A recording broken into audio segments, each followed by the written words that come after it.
Welcome back to tadka tales. ನಾನು ಮಮತಾ ರಾಘವೇಂದ್ರ. ಇವತ್ತು veg pulao ಹೇಗೆ ಮಾಡೋದು ಅಂತ ನೋಡ್ಕೊಳ್ಳೋಣ. ಅದಕ್ಕೆ ಬೇಕಾಗಿರುವಂಥ ಸಾಮಗ್ರಿಗಳು: ಬೀನ್ಸ್, ಕ್ಯಾರೆಟ್, ಆಲೂಗಡ್ಡೆ, ಟೊಮೊಟೊ, ಪಲಾವ್ ಎಲೆ ಮತ್ತು ಕರಿಬೇವು. ನಾವು ಮಸಾಲೆಗೆ ರೆಡಿ ಮಾಡ್ಕೊಳ್ಳೋಣ. ಮಸಾಲೆಗೆ ಬೇಕಾಗಿರುವಂಥದ್ದು ಕೊತ್ತಂಬರಿ ಸೊಪ್ಪು, ಹಸಿಮೆಣಸಿಕಾಯಿ, ಕಾಯಿ, ಶುಂಠಿ, ಬೆಳ್ಳುಳ್ಳಿ ಇಷ್ಟು ಮಿಕ್ಸಿ ಹಾಕ್ಕೊಳ್ಬೇಕಾಗುತ್ತೆ. ಈಗ ನಾವು ವೆಜಿಟೇಬಲ್ಸ್ ಎಲ್ಲ ಕಟ್ ಮಾಡ್ಕೊಳ್ಳೋಣ. ನೋಡಿ, ಈ ಥರ ಕಟ್ ಮಾಡ್ಕೊಂಡಿದ್ದೀನಿ, ಎಲ್ಲ ಸಣ್ಣ ಕಟ್ ಮಾಡ್ಕೊಂಡಿದ್ದೀನಿ. ಓಕೆ, ಈಗ ಎಣ್ಣೆ ಹಾಕ್ಕೊಳ್ಳೋಣ. ಒಗ್ಗರಣೆಗೆ ಸಾಸಿವೆ ಹಾಕ್ಕೊಳ್ಳೋಣ. ಅದಕ್ಕೆ ಸ್ವಲ್ಪ ಕರಿಬೇವು ಮತ್ತು ನಾನು ಪಲಾವ್ ಎಲೆ ಒಂದೇ ಹಾಕ್ಕೊಂಡಿದ್ದೀನಿ. ಹೆಚ್ಕೊಂಡಿರೋಂಥ ಎಲ್ಲ ತರಕಾರಿಗಳು ಹಾಕ್ಕೊಳ್ತಾ ಇದ್ದೀನಿ. ನೀವು ಸ್ವಲ್ಪ ಮಸಾಲೆ ಬೇಕು ಅಂದರೆ ಮಸಾಲೆ ಐಟಮ್ ಸಿಗುತ್ತಲ್ಲ, ಎಲ್ಲ ಹಾಕ್ಕೊಳ್ಳಿ. ನೋಡಿ, ರುಬ್ಬಿಕೊಂಡಿರೋಂಥ ಮಸಾಲೆ ಐಟಮ್ನ ಅದಕ್ಕೆ ಮಿಕ್ಸ್ ಮಾಡ್ಕೊಳ್ತಾ ಇದ್ದೀನಿ. ಕಾಲು ಭಾಗ ಬೆಂದ ಮೇಲೆ ತರಕಾರಿ ನೀವು ಇದನ್ನು ಮಿಕ್ಸ್ ಮಾಡ್ಕೊಳ್ಬೇಕು. ಸ್ವಲ್ಪ ಅದು ಖಾರ ಹೋಗೋವರೆಗೂ ಸ್ವಲ್ಪ ಬೇಯಿಸ್ಕೊಳ್ಳಿ.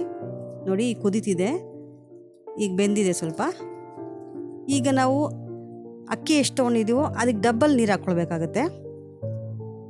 ನಾನು ಒಂದು ಅರ್ಧ kg ತೊಗೊಂಡಿದ್ದೆ. ನೋಡಿ, ಅಕ್ಕಿ ನೆನೆಸ್ಕೊಂಡಿದ್ದೀನಿ. ಈಗ ನೀರು ಹಾಕಿದ್ದು ಕುದೀತಾ ಇದೆ. ಅಕ್ಕಿ ಅದಕ್ಕೆ ಮಿಕ್ಸ್ ಮಾಡ್ಕೊಳ್ಳೋಣ. ನಾನು ಓಪನ್ ಪಾತ್ರೆಯಲ್ಲಿ ಬೇಯಿಸ್ತಾ ಇದ್ದೀನಿ. ಎಲ್ಲ ಕುಕ್ಕರಲ್ಲಿ ಮಾಡ್ತಾರೆ. ಕುಕ್ಕರಲ್ಲಿ ಮಾಡಿದೆ ಅದ್ರದ್ದು ಟೇಸ್ಟೇ ಬೇರೆ ಇರುತ್ತೆ.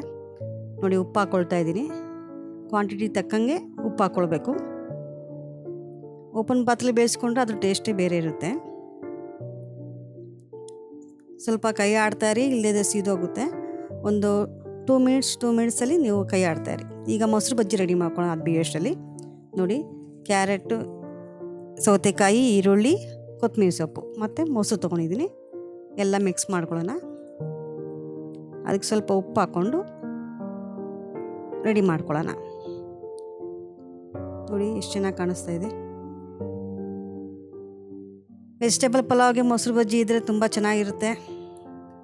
ಹೊರಗಡೆ ಹೋಗಿ ಹೋಟ್ಲಲ್ಲಿ ತಿನ್ನೋಕ್ಕಿಂತ ಮನೇಲಿ ಮಾಡ್ಕೊಂಡು ತಿನ್ನಿ. ನೋಡಿ, ಸ್ವಲ್ಪ ಇನ್ನೂ ನೀರಿದೆ, ಇನ್ನೂ ಸ್ವಲ್ಪ ಬೇಯಬೇಕು. ನೋಡಿ, ನೀರಿನ ಅಂಶ ಇದೆ. ನೀರಿನ ಅಂಶ ಹೋಗೋವರೆಗೂ ಸ್ವಲ್ಪ ಬೇಯಿಸ್ಕೊಳ್ಳಿ. ಒಂದು ನಿಮಿಷ ಮಾಡಿದ್ರೆ ನೋಡಿ, ಈಗ ರೆಡಿಯಾಗಿದೆ. ನೀರಿನ ಅಂಶ ಎಲ್ಲ ಹೋಗಿದೆ. ಪಲಾವ್ ರೆಡಿ ಇದೆ. ಈಗ ಸರ್ವ್ ಮಾಡೋಣ. ಎಷ್ಟು ಚೆನ್ನಾಗಿ ಕಾಣಿಸ್ತಾ ಇದೆ ನೋಡಿ. ಲೈಕ್ ಮಾಡ್ಕೊಳ್ಳೋದು, ಸಬ್ಸ್ಕ್ರೈಬ್ ಮಾಡ್ಕೊಳ್ಳೋದು ಮರಿಬೇಡಿ. ನೋಡಿದ ತಕ್ಷಣ ಸುಮ್ಮನೆ ಆಗಬೇಡಿ, ಮೇಲೆ ಟ್ರೈ ಮಾಡಿ. ಓಕೆ, ನೋಡಿ ಎಷ್ಟು ಚೆನ್ನಾಗಿ ಕಾಣಿಸ್ತಾ ಇದೆ. ಪಲಾವ್ ರೆಡಿ ಇದೆ, ಮೊಸರು ಬಜ್ಜಿ ರೆಡಿ ಇದೆ. ಅದ್ರ ಜೊತೆಗೆ ಒಂದು ರೌಂಡ್ ತುಪ್ಪ ಹಾಕ್ಕೊಂಡು ತಿಂದರೆ super. Like, subscribe, share and comment ಮಾಡೋದನ್ನ ಮರಿಬೇಡಿ. ದಯವಿಟ್ಟು ಮಾಡಿ ಹೇಗೆ ಬಂದಿದೆ ಅಂತ ನೋಡಿ. Thank you for watching. See you again.